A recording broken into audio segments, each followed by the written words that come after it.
aceptar esta invitación, por aceptar esta invitación para realizar un webinar donde nos va a permitir conocer mucho más de la política de Estados Unidos en general y de manera particular, dado que el doctor es mexicano, se va a enfocar en el impacto en México. Antes de dar una breve semblanza del doctor, me gustaría, por favor, que el decano de la Facultad de Ciencias Económicas, el economista René Aguilar Azuero, comenzara con unas palabras de bienvenida para este webinar.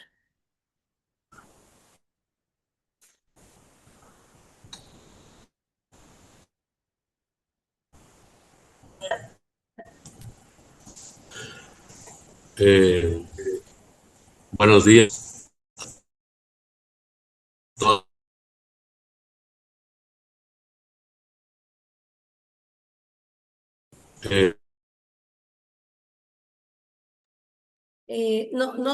No se le escucha muy bien. Buenos días. No se escucha. Ahí ya se escucha mejor.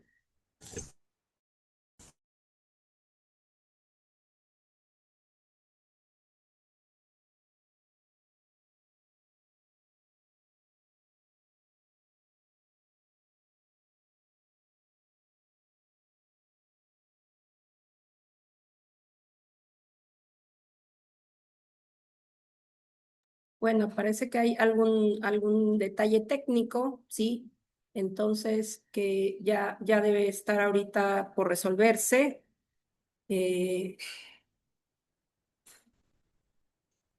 Mientras tanto, me gustaría, en lo que se soluciona la cuestión técnica para las palabras de bienvenida, me gustaría comenzar entonces presentando la semblanza del doctor Juan Carlos Moreno Brit, ¿sí? Me confirman, por favor, si pueden ver la imagen, ¿sí, verdad?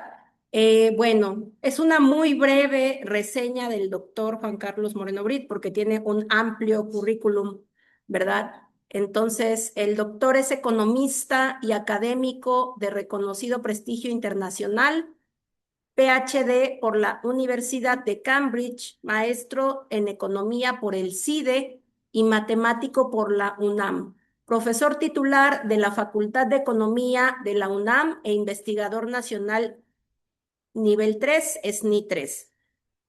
Fue funcionario de la CEPAL e investigador asociado en la Universidad de Harvard. También ha sido autor de numerosas publicaciones sobre desarrollo económico, crecimiento y políticas macroeconómicas, cofundador de la World Economic Association una de las principales organizaciones de economistas a nivel mundial, entre muchos otros logros y méritos, publicaciones que en verdad sugiero para todos los que están interesados en macroeconomía y desarrollo económico, políticas macroeconómicas, pues es un referente a nivel internacional. Así que vamos a ver ahora sí si el decano de la facultad.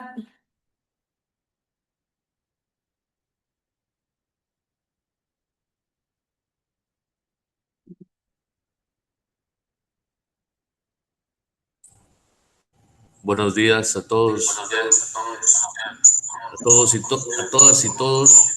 Primero quiero expresarle primero el agradecimiento institucional al doctor Juan Carlos Moreno Brit, el reconocido docente e investigador de altísimo prestigio profesional, como lo acaba de decir en la semblanza nuestra profesora Lizeth Méndez. Consideramos muy pertinente este webinar porque para todos es conocido la política Exterior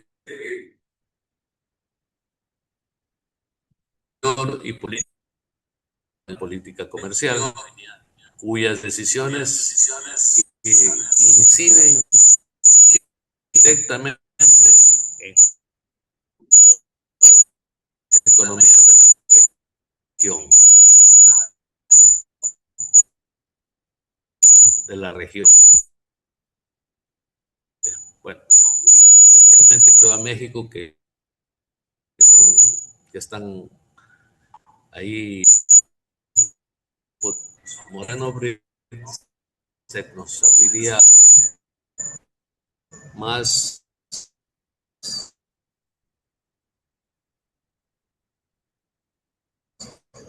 la comprensión de la política.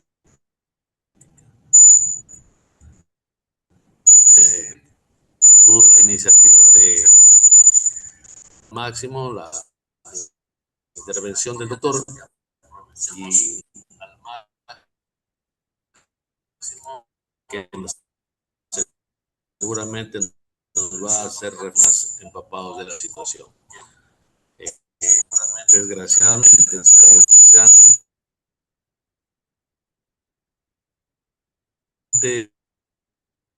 eh, no sé si me entiendo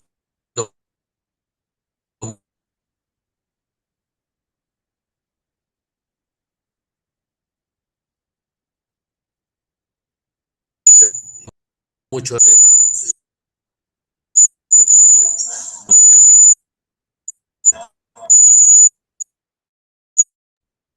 Ok, muchísimas gracias. Parece que hubo un poquito de interferencia, pero sí se alcanzó a escuchar, el decano de la facultad agradece, ¿verdad?, al doctor Moreno Brit, y por supuesto que es un tema pues que es muy importante para comprender sobre todo cómo impacta la política de Estados Unidos, ¿verdad?, en otros países y sobre todo en nuestra región de América Latina.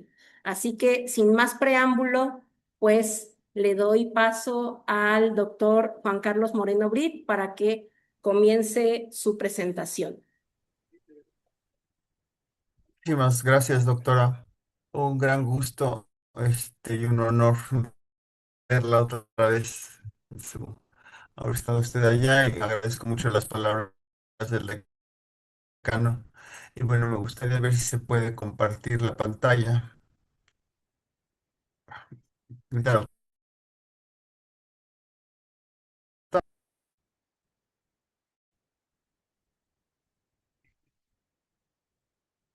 no sé si le están viendo, doctora. Bueno, Sí, doctora, no la escucho. No sé, ¿sí se está viendo? ¿Sí? sí, le di, ya le habilité para compartir. Sí, Autoriza. adelante. ¿Y ya la están viendo o no la están viendo? No, no. Todavía no, todavía no.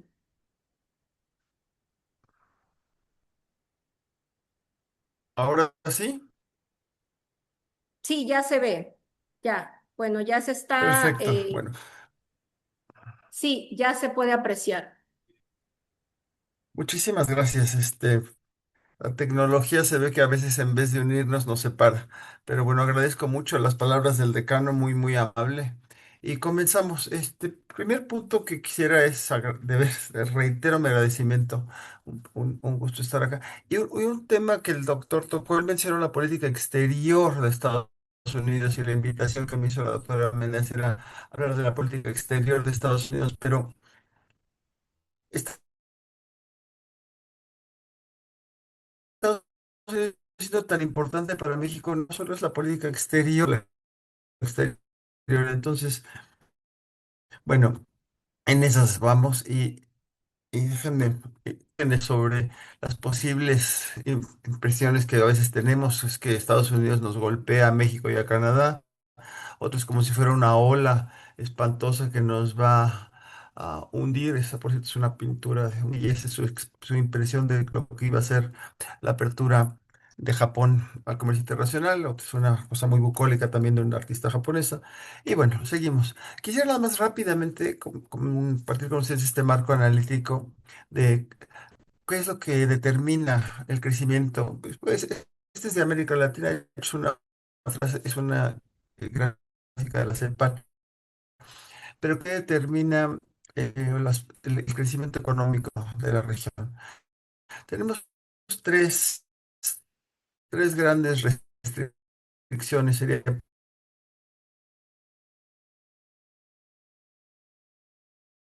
por un lado,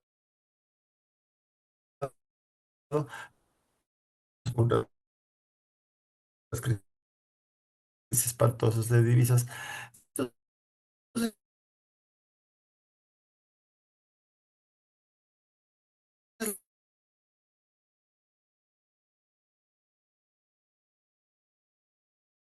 las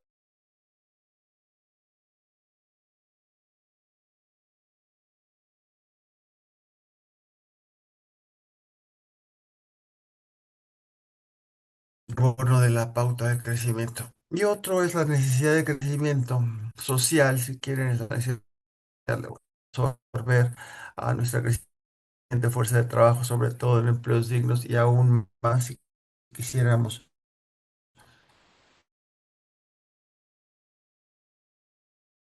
Nos incide. Por un lado, si quieren la restricción externa, pues lo afectan las remesas.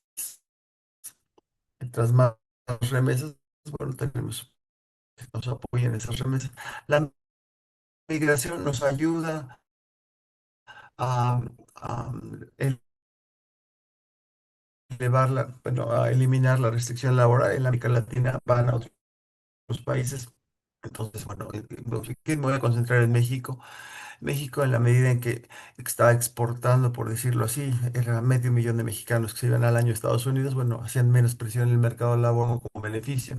La inversión extranjera directa afecta a la sección externa y afecta también a la transformación productiva para hacer una eh, posibilidad de mayor crecimiento verde. Y las políticas macro de Estados Unidos afectan a todos. Si sube Estados Unidos la tasa de interés, nos cuesta más el financiamiento. Si decide tener una política fiscal contractiva, es más, tenemos menos demanda por nuestros productos.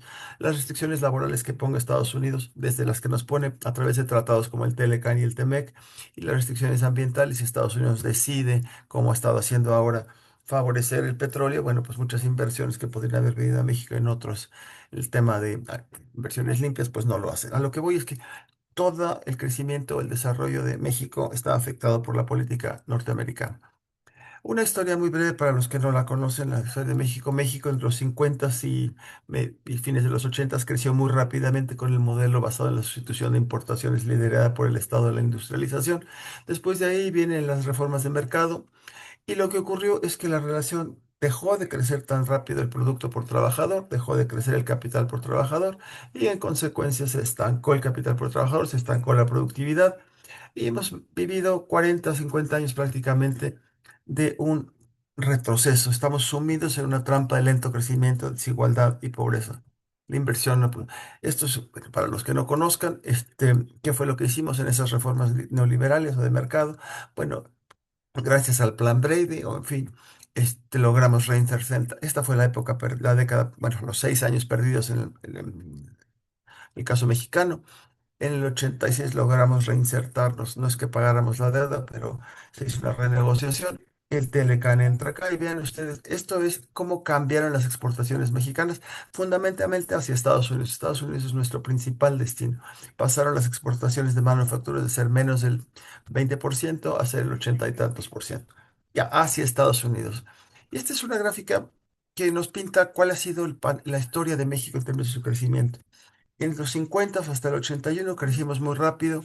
El eje vertical es la tasa de crecimiento del PIB, el eje horizontal es balanza comercial, es una gráfica típica de los modelos de restricción de balanza de pagos. En estos años acabó con un colapso el colapso petrolero. Tuvimos una recesión espantosa que nos llevó a un superávit comercial y a estar estancados por 5 o 6 años. Salimos de ahí con las reformas de mercado. del 89 hasta la crisis financiera internacional. Luego viene el 2018. Esta es la parte ya de la cuarta transformación. Y en esencia es una larga historia de desencantos, porque de estar creciendo con el modelo viejo a tasas del 7% anual, con un déficit comercial de más o menos 2%, lo que hacemos es crecer ahora a la séptima parte, con un déficit mucho menor. Pero bueno, ¿de qué sirvieron esas reformas? Parecería que Estados Unidos, ¿en qué pinta? Pues pinta en todo. Si quieren, vamos a dejar esta parte del crecimiento liderado por las importaciones y la industrialización, pero el desastre, o sea, el colapso de la economía mexicana en el 82 tiene mucho que ver con Volcker. Volcker era el presidente de la Reserva Federal y decidió hacer una política monetaria contractiva en su país, lo cual elevó las tasas de interés de la deuda mexicana en particular, hizo muy difícil el reciclado de los préstamos y también se aplicó una política contractiva en Estados Unidos, todo eso ayudó a deprimir más la economía mexicana y que de por sí ya tenía un problema fuerte de incertidumbre y falta de inversión. La salida de esa crisis fue también con términos ligado a Estados Unidos, el Plan Brady, una renegociación de la deuda para poder entrar otra vez a los mercados de capitales y volver a crecer. Aquí tenemos en el 94, está oculto aquí, pero en el 94 se firma el Tratado de Libre Comercio con el presidente Bush, y después el TEMEC con el presidente Trump en el 2019. Tuvimos una crisis en el 94 que viene el presidente Clinton, llámele que nos rescata, en realidad rescata los fondos de pensiones de Estados Unidos, pero en síntesis los momentos señeros de los giros en la economía mexicana entre su crecimiento y divisas tienen que ver con Estados Unidos. Y bueno, ¿cómo nos ha ido? Pues cómo nos ha ido que México, miren acá en México, esta es una gráfica del Economist, México crece menos que las economías emergentes. Quiero creer, doctora, que se está viendo el mouse cómo se mueve, ¿verdad? Y crece menos que las economías emergentes, menos que Estados Unidos. Estados Unidos creció en promedio estos 20% anual, México apenas al 1,6. Entonces llevamos 25 años en que no, esta historia del catch-up, solamente 20% de la población mexicana no era pobre o vulnerable, es decir, sin carencias. Y como decía Daniel Rodríguez, no hay economía en el mundo como la mexicana,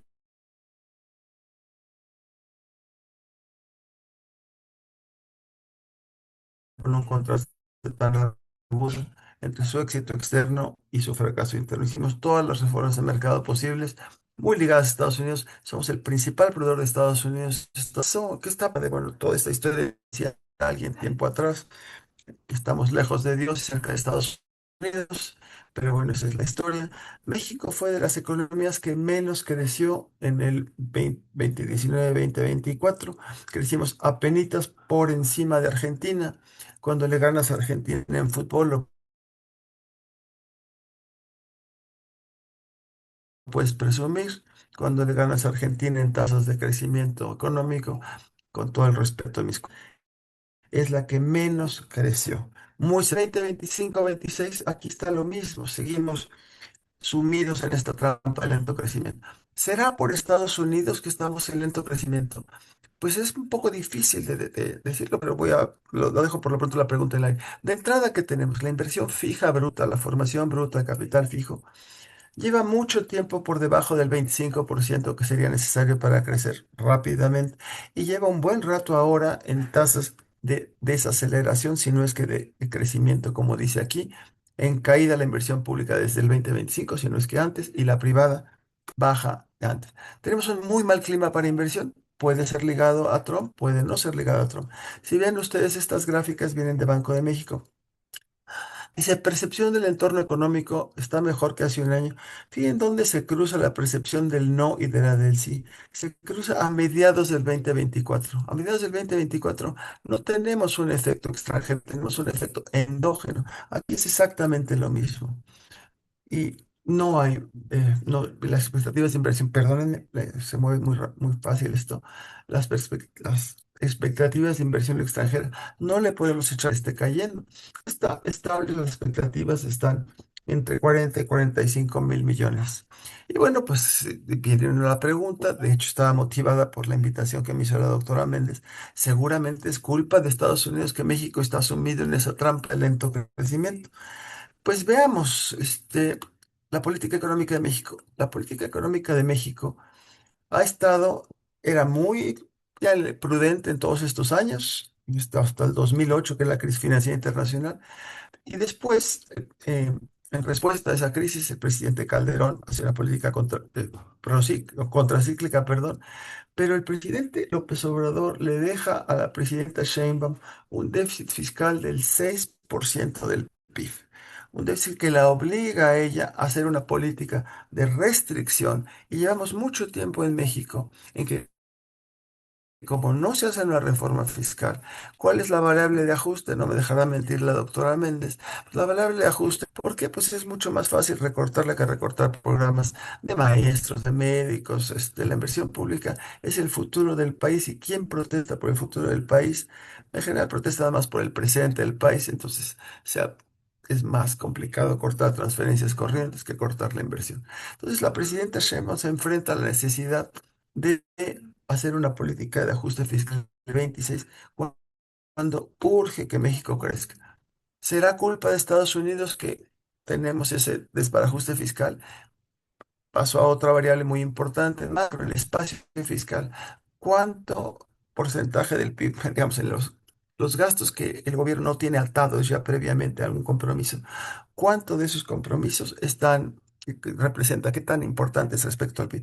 Pues el espacio fiscal ha ido bajando brutalmente y está ahora en 1,7%. Decir que eso es culpa de Estados Unidos, complicado. ¿Qué pasa con la deuda? Pues hace poco, hace unas semanas, la calificación de la deuda por Standard y Poor's y por Moody bajó a niveles muy cercanos al límite de grado de inversión. Y dicen que ¿por qué? No dicen exactamente que sea por la incertidumbre del TEMEC, dicen que hay lo que estoy citando ahí, el límite de grado de inversión, la mayor deuda, las debilidades fiscales, ingresos reducidos y lo que está pasando con Pemex. Monetaria y cambiaria. Ahí estamos muy ya cercanos, muy dependientes del tipo la tasa de interés, más que fijarse en función meramente de cómo está la inflación y el nivel de actividad económica, tiene que tener un ojo muy pendiente a qué le pasa a la Fed, es decir, a la tasa de interés de Estados Unidos. Ellos son el perro, nosotros la cola, el perro mueve la cola. Si la Fed decide subir su tasa de interés, nosotros estamos a fuerza obligados a subirla, a menos que aceptemos una depreciación. Si la Fed baja la tasa de interés, bueno, entonces podemos tener un poco mayor margen de acción. Pero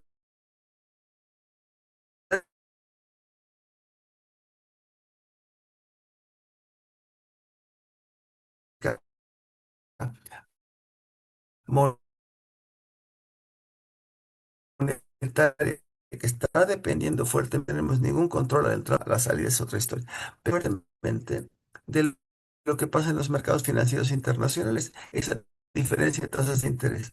En realidad, el tipo de cambio ahora, bueno, y perdón, entonces tenemos el desastre, si quieren, es que la tasa de interés en términos reales puede estar en terreno muy restrictivo, esa diferencia, pero mientras no se mueva lo suficiente la Fed hacia abajo o nos arriesguemos a devaluar, que sería una historia, porque como dicen algunos técnicos, hay el miedo a flotar, pero muchos de nosotros decimos es el miedo a devaluar. Entonces tenemos ese problema, o sea, la política monetaria está atada a lo que diga la Fed, Estados Unidos. La política fiscal, como no hacemos una reforma fiscal profunda, tenemos muy pocos márgenes de libertad, margen de acción de hacer algo importante en función del crecimiento. Las dos herramientas más importantes de la macroeconomía están a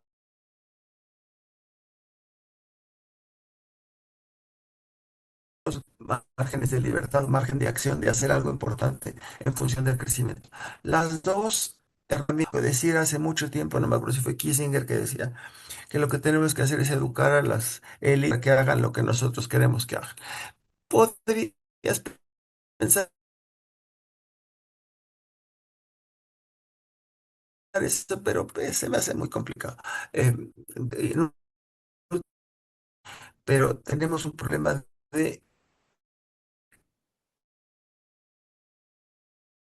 o una política macroeconómica para el crecimiento. No la tenemos. Dicen que la macro de México está muy en términos del déficit o la CEPAL o varios de nosotros, que la política macro tiene que fijarse también en cómo está el nivel de actividad y cómo está el empleo en particular. Entonces, no tenemos banca de desarrollo. Vean ustedes, la tasa de interés ha estado en los años más recientes. La política cambiaria, lo que les decía yo,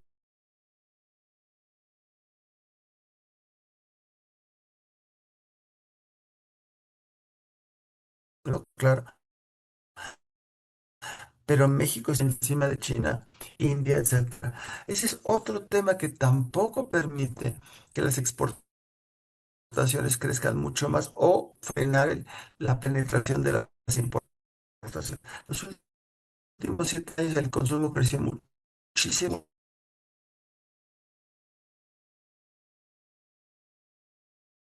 en México,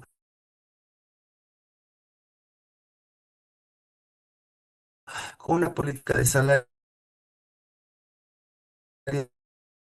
mínimos que permitió aumentarlos en 100% en términos reales.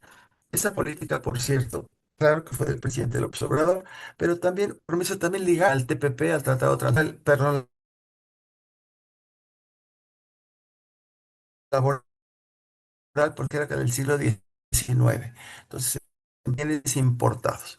Entonces, toda esa discusión que algunos de ustedes deben de haber estado siguiendo mucho del wage-led growth o profit-led growth, y perdón que use el inglés, o así se llama en la jerga, pero es el crecimiento liderado por salarios o liderado por ganancias. Se esperaba en la teoría que México en estos 7 años creciera a través de los salarios, pero con la política cambiaria, que insisto, no tiene que ver con Estados Unidos, sino es nuestra decisión, dado lo que hemos optado por mercados financieros abiertos, etcétera, etcétera, los bienes importados creció 10 veces más que la producción nacional. Y bueno, los otros temas que son de preocupación espantosa es obviamente el caso de la intervención en aras de la seguridad. Estados Unidos dice que con la pena que las prioridades de Estados Unidos son la seguridad y que van a intervenir en donde quieran. Acaban de presumir, metieron en un museo un avión que fue con el que se secuestró a un capo muy famoso, el Mayo Zambada. Hemos mandado cerca de 92 narcotraficantes de alto impacto extraditados a Estados Unidos. Los términos legales habrá que preguntarle al abogado que tanto los mandamos o no por nuestra decisión o la presión estadounidense. La presión estadounidense es muy, muy fuerte. Cambió la estrategia del gobierno anterior contra el crimen organizado, que era abrazos y no balazos, porque se suponía, la teoría era que el crimen se basa en condiciones sociales de los jóvenes muy, muy malas y que había que atender la raíz de fondo. No dudo que sea cierto, pero en esa época resultó que visto de ser exitosa esa política y Estados Unidos ha tomado cartas en el asunto y ha puesto una presión brutal en las autoridades mexicanas, que han accedido a todo esto y cambiaron la estrategia totalmente. Otro tema muy fuerte, que es política interna, no es política exterior de Estados Unidos, es lo que está haciendo con la migración. Estas son algunas fotos, hay miles espantosas de ICE, bueno, es un tema de, no solo es México, sino los mexicanos en el extranjero y cualquier que esté en el extranjero que parezca extranjero para ICE está en una situación muy complicada que afecta social, éticamente a nuestra región, a la humanidad en particular, pero también pónganle en términos de meramente economía allá. Tenemos que decir, otra vez regreso la reflexión del pensador de Rodin, de veras vean ustedes las cifras. Aquí, a su lado izquierdo, México, o sea, Estados Unidos es el principal inversor en nosotros. Entonces, echarle la culpa al principal inversor, ¿debería invertir más? Bueno, probablemente, pero más bien, si les mostré las cifras de la inversión nuestra, la que está muy mal es la inversión interna. No conozco ningún país, quizá Israel, que logre haberse insertado en una senda de alto crecimiento a base de inversión extranjera directa. No hay. Entonces, México no va a ser la excepción. Entonces, tampoco pueden decir, bueno, es que tendrían que invertir muchos. Pues ¿por qué no invertimos los mexicanos también con Estados Unidos? Como somos el principal proveedor de Estados Unidos, su principal socio comercial por encima de Canadá, por encima de China. Y tenemos un superávit enorme con Estados Unidos para ira del presidente de Estados Unidos. Estados Unidos además ya lleva un rato el presidente Trump amenazándonos con el TEMEC, el TEMEC, el Tratado de Libre Comercio entre Canadá, México y Estados Unidos, que es lo que se volvió nuestra ventaja comparativa principal. Lo firmamos en el 95 y de ahí entonces se bruto la exportación. Sí, y se pues, puso, no se puso nada de atención al valor agregado. Dijeron, ay, bueno, con que exportemos, exportamos. Y hubo política incluso para promover la importación de insumos intermedios. Entonces acabamos con exportaciones maravillosas, pero con unas importaciones enormes, que el valor agregado de las exportaciones, que es lo que genera empleo en México, genera ganancias en México, muy, muy limitado. Entonces no es porque no penetremos el mercado de Estados Unidos, es cómo lo penetramos. Pero ahora Trump pide y exige cada vez más que los bienes intermedios se produzcan no en la región, sino en Estados Unidos en particular. Entonces, mina nuestra ventaja comparativa esencial, porque no la hemos hecho a través de innovación, a través de diseño de producto, a través del desarrollo, sino en última instancia a través de mano de obra relativamente barata. Y le metió Trump, además, la incertidumbre, porque, como se dice en México, mata más la duda que un desengaño. Ha estado en que sí, que no, que sí, que no, y ahora quedamos en un mundo en el cual Estados Unidos no renueva el tratado, pero entramos en una fase que se va a renegociar año con año. Cualquier inversionista, no en financieros, sino en bienes de capital, en plantas, etcétera, pues necesita horizontes temporales de más de un año. Entonces, lo que estamos viendo es que la inversión está apagada en el país. Estamos viendo también presiones de Estados Unidos que se están traduciendo a que plantas que estaban en México, líneas de producción que estaban en México, están desplazándose a Estados Unidos. Entonces, ahorita sí podemos decir que esa parte de Estados Unidos no está ayudando, ¿no? Pero bueno, vayámonos a lo que dicen los especialistas en México, el sector privado. ¿Cuáles son los factores que obstaculizan el crecimiento de México? Bueno, los externos, 23%, en particular las condiciones el 15%, pero mucho son las condiciones internas, 26 y 23. Y la gobernanza, si sumamos 26 y 41 nos da 67, o sea, dos terceras partes. Está, bueno, se piensa que dos terceras partes de los obstáculos radican no en Estados Unidos, y para Estados Unidos en particular, bueno, si quieren los 15, no son los 20, pongámosle los 23 de todos modos. Pero decir que de veras es culpa de Estados Unidos el fracaso, pues ya desde de una visión de un pensador mexicano, pues yo dudo mucho que sea eso. O sea, sí podemos decir que Estados Unidos ha sido crucial en algunos momentos para sacarnos de un problema en el que nos metimos solitos, otros para meternos en un problema, en aras de su decisión, el Paul Volcker, todo lo que les mencioné, esa gráfica inicial. Pero echarle la culpa a Estados Unidos, como decía Shakespeare, bueno, no decía Shakespeare, escribía Shakespeare, con respecto al futuro, a nuestro cielo, decía, pues no está en las estrellas, sino en nosotros, no está en el firmamento, sino en nosotros.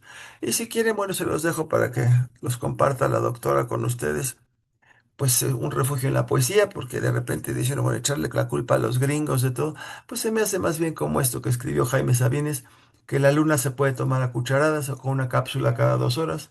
Es buena como hipnótico y sedante y alivia a los que se intoxican de filosofía. Un pedazo de luna en el bolsillo es mejor amuleto que la pata de conejo. Sirve para encontrar a quien se ama, para ser rico sin que lo sepa nadie, para alejar médicos y clínicas. Para los condenados a muerte y para los condenados a la vida, no hay mejor estimulante que la luna en dosis precisas y controladas.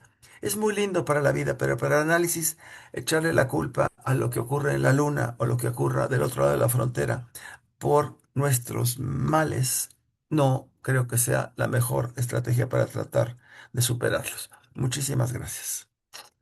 Abro a preguntas y respuestas.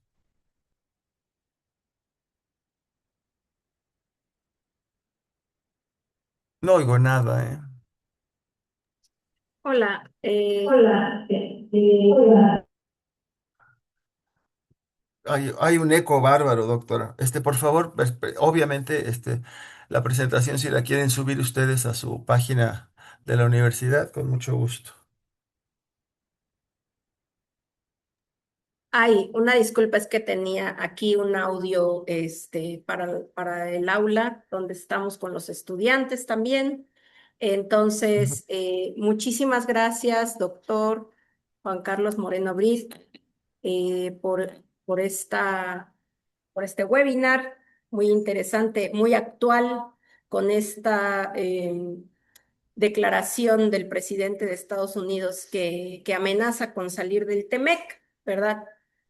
Habría que esperar, pues, qué ocurre en realidad, porque son decisiones que no se toman de manera tan rápida, ¿no? Sino se tiene que conversar y bueno, eso es un proceso Doctora, bastante. perdone que le interrumpa, pero se ve que no conoce al presidente Trump porque las toma en 5 segundos, no conversa con nadie y ya decidió que su país no renueve el tratado, sino que entramos en fases de renegociación año con año. La esperanza acá para algunos es que para el otro año, bueno, quizá no tenga la mayoría en las cámaras o que entre un gobierno más amable al libre comercio, porque las encuestas entre los americanos, me refiero entre los estadounidenses, el 75% de la población está a favor de que se continúe esta relación comercial entre México, Estados Unidos y Canadá.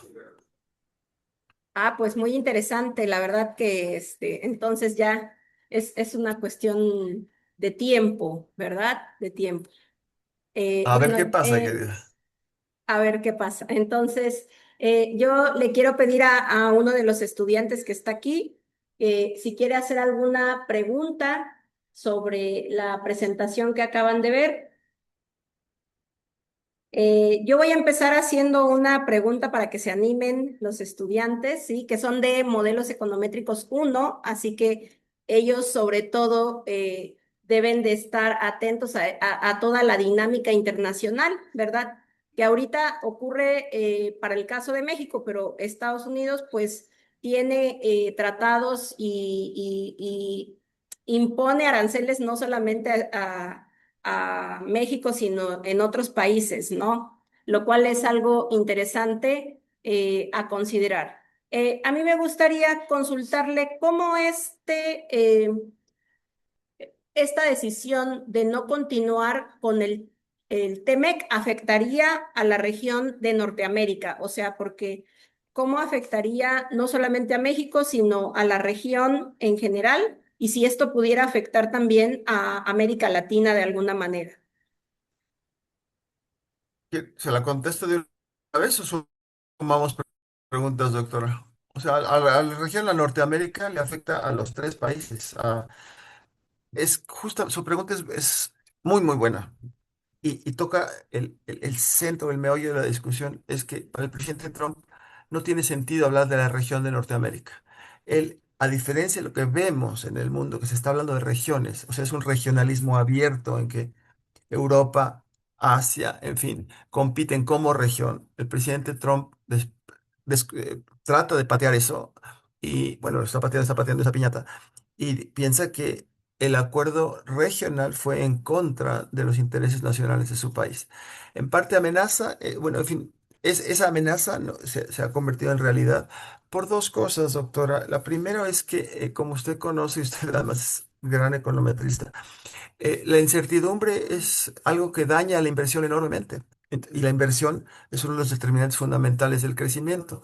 Entonces, Trump, aunque ahora anuncia esto de que ya no se va a renovar el tratado, lo que ha estado haciendo es metiendo una incertidumbre brutal, que el daño está hecho en la inversión, no solo la inversión de los extranjeros en Canadá o extranjeros en Estados Unidos o extranjeros en México, sino los nacionales también. Porque los nacionales, supóngase que usted quería invertir para exportar o para participar en el mercado entero. Si es para exportar, no sabe cuál es el marco regional, el marco de va a permanecer qué aranceles van a poner o no. Un amigo decía que capaz que hoy en la noche le ponen aranceles a Bélgica, porque como perdió Estados Unidos con Bélgica en el Mundial, pues el presidente capaz que le pone aranceles, ¿no? Porque eso es así.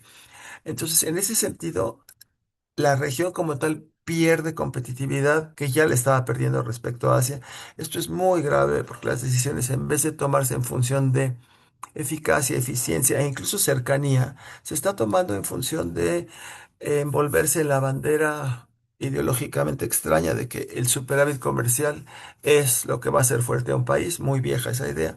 Entonces no quiere que se invierta en ningún otro lado más que en su país. ¿Qué le va a pasar a América Latina como tal? Una, pues digo, no tengo el modelo para decirlo, pero lo que veo yo es que la presencia de China va a crecer muchísimo más. México está atado, por lo mismo que ahora estamos renegociando el acuerdo cada año, a permitir la presencia de China, pero los demás países, con esta volatilidad del gobierno de Estados Unidos, pues es eh, lo lógico, pienso yo, sería acercarse a China, que además de por sí tecnológicamente está avanzando a una velocidad enorme y está muy dispuesta a meter dinero e invertir brutalmente en temas de infraestructura, en temas de recursos naturales, no sé tanto si en tecnología, pero creo que lo que orienta, lo que ha hecho el presidente Trump con la región es impulsarla más hacia que se aleje de Estados Unidos, a diferencia de lo que él quería. No sé cuál sea su opinión, doctora, porque usted es muy brillante también. Y el decano que está por ahí también veo Sí, yo muchísimas y los gracias. La alumnos. verdad que ya nos deja más claro el panorama, porque la verdad es que Saludos. hay tantas interconexiones, ¿verdad? En la economía que es, en esta economía global en la que nos encontramos, hay tanta conexión entre los países, ¿verdad? Que puede ser difícil calcular exactamente el efecto o el impacto que va a tener esta salida del TEMEC de Estados Unidos, ¿no? Para México y para la región. Bueno, aquí parece que no sé si algún estudiante tiene alguna pregunta, ¿no? Bueno, yo la verdad tengo muchas preguntas, así que yo me voy a animar por ellos. Igual es interesante porque si Estados Unidos sale del tratado, sería a la vez una oportunidad para que México pueda tener más relación comercial con otros países, ¿no? Por ejemplo, China. Entonces, ¿hasta qué punto esto podría ser como una oportunidad para que México entre en otro tipo de acuerdos comerciales, como por ejemplo con China o con tal vez algunos otros países que usted tenga identificados? Pienso, doctora, que la gran oportunidad no es a través de acuerdos comerciales, sino en el rediseño de una política macro y una política de desarrollo industrial que esté comprometida con el crecimiento incluyente. Ujú. Tenemos, eso está ausente hace mucho, les di algunos datos a sus alumnos. Por cierto, la presentación, al final hay unas gráficas, hay una insinuación de un modelo, pero de un modelo econométrico de restricción de balanza de pagos, en lo cual he trabajado mucho y con mucho gusto después de las órdenes de sus alumnos. Este, creo que la oportunidad no es. Tenemos no sé ni cuántos tratados comerciales, acabamos de firmar otro. Em, en la medida en que no se traduzcan en inversión, no tiene ningún sentido. Pero lo que sí es la posibilidad de replantear nuestra agenda de desarrollo. Un tiempo, si quiere, hubo exceso de mercado, o hace mucho, si quieren, podría decir exceso de Estado. Y ahora estamos en una situación muy, muy grave en la cual el Estado es un Estado pobre y no tiene suficientes recursos ni para invertir, ni para hacer una política contracíclica, ni de hecho para hacer frente a las transferencias a los compromisos sociales que él mismo se ha impuesto, porque ya lo han puesto en la Constitución, que ciertos gastos en pensiones tienen que ser una proporción del PIB, etcétera, y con una población en ascenso y el PIB estancado, urge una reforma fiscal. Urge una política de desarrollo productivo orientado a fomentar la inversión y a fomentar los encadenamientos hacia atrás y hacia adelante, no solo de las exportaciones, sino del resto de la economía. Entonces creo que es la gran oportunidad, doctora, de repensar esa agenda de desarrollo y en última instancia es repensar un pacto o un contrato, un consenso social entre empresarios, trabajadores, académicos y el gobierno. ¿Para qué vamos a hacer para que el país entre en la senda de crecimiento que tanto necesita? Estamos ahorita creciendo al 0,8%. El PIB per cápita de nuestro país está a nivel de 2018. Por primera vez en el sexenio anterior, normalmente nosotros nos acompasamos, como les enseñé la gráfica al principio sobre el crecimiento de la economía gringa y la nuestra. Normalmente así es, si ellos crecen más, nosotros más. Digo, estoy hablando, si ellos aumentan su ritmo de crecimiento, nosotros también. No quiere decir que al mismo paso. Los últimos 6 años ocurrió justamente al revés. Estados Unidos aceleró su crecimiento respecto a los 6 años anteriores. Nosotros al contrario. Entonces, no solo no hubo catch-up o acercamiento, sino que hubo fue mayor divergencia. Eso no puede seguir, doctora. Claro que se bajó la pobreza porque el salario mínimo subió muchísimo, pero el salario mínimo no puede volver a subir 100% en términos reales en los siguientes 6 años, con el PIB estancado, con la inversión estancado, con la innovación estancada. Entonces yo creo que es un gran momento de reflexión. Hay un dicho en Estados Unidos que es, cuando a una persona le dicen que la van a fusilar en los siguientes 15 minutos, es un momento en el que se concentra mucho sus prioridades. En ese sentido, creo que llevamos nosotros un buen rato en el cual no entendemos como país o como economía que hay que ver que si la estrategia no ha estado funcionando, pensar, el perdón, el Telecan cuando funcionó o el TEMEC cuando funcionó, la economía mexicana no logró crecer a tasas de crecimiento suficientes para incorporar al personal que buscaba trabajo en empleos dignos. ¿Por qué lo va a hacer ahora que va a crecer todavía menos con toda esta incertidumbre? ¿Por qué fue? Por lo que mencionábamos, gracias a su pregunta, que las exportaciones tenían muy poco valor agregado. Entonces, si nos renueva mañana Trump el tratado del TEMEC por 15 años más, y si no hacemos algo distinto, lo que va a pasar es que México va a seguir alejándose del PIB per cápita de Estados Unidos en vez de catch up de los desarrollados y sobre todo profundizando sus desigualdades, hablo en plural, sin poder avanzar más en el combate a la pobreza y con un nivel de PIB per cápita pues bastante mediocre, ¿no? Me refiero a PIB per cápita como un indicador de los satisfactores económicos y sociales que necesita una población. Entonces hay que hacer una reforma fiscal, hay que hacer una política de desarrollo productivo. Con eso me quedaría, y bueno, póngale una política cambiaria distinta a la que, pues creo que es momento de gran reflexión, doctora, pero no en función de hacer más o menos tratados comerciales, pero sí puede ser, como usted indica, acercarnos más a China, no, bueno, a Asia, o en fin, o América Latina también, pero no en función de un tratado comercial. O sea, el comercio puede impulsar el crecimiento si hay inversión. Si no hay inversión, da un poco igual.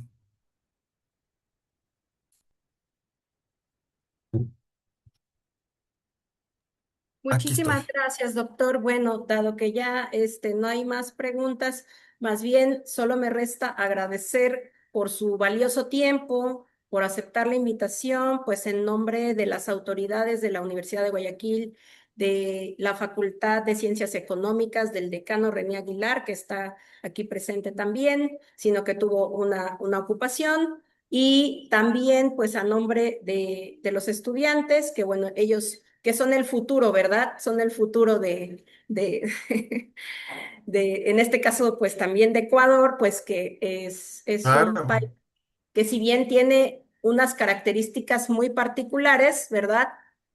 Yo siempre les menciono que hay algunas políticas que se han hecho en México que son similares a las que se realizan en Ecuador. No puedo compararlas, no se pueden comparar, pero sí podemos aprender de la experiencia de lo que ha ocurrido en México para ver más o menos cuáles son los resultados de ciertas políticas, ¿verdad? Políticas fiscales, políticas monetarias. También, bueno, el Ecuador está dolarizado, que es una situación muy, muy, muy peculiar, ¿verdad? Que tiene sus características, pero que también tiene una relación muy cercana con Estados Unidos. Es una economía que tiene una relación muy, muy de la mano y muchos ecuatorianos que viven en Estados Unidos, ¿verdad? Entonces aquí, de hecho, A veces yo no sé si estoy en Estados Unidos o en Ecuador, converso con personas que viajan cada fin de semana a Estados Unidos, ¿no? O que viajan de vacaciones a Estados Unidos. Entonces, es realmente también una economía que aunque geográficamente está lejos de Estados Unidos, tiene una relación muy, muy cercana con ese país, ¿no? Entonces, bueno, para tomarlo también como un referente, ¿verdad? Para también sus investigaciones que hacen los estudiantes de cómo se podría relacionar la economía de Ecuador con las políticas también de Estados Unidos, ¿no? Yo le agradezco muchísimo y bueno, Yo a usted, es doctora, un gran gusto. Veo más ahí bien muchas caras en un aula. cerrar de nuevo con el agradecimiento de las autoridades de la universidad y de la facultad. Muchas gracias, el, doctor. Que tenga el excelente día. Y agradecimiento es gracias mío a y a todos sus los que están órdenes. en Facebook Live, que se transmitió también por Facebook Live. Muchísimas gracias a todos y que tengan excelente día. Gracias. Si quiere distribuir la presentación es suya, doctora. Espero verla pronto. Hasta luego.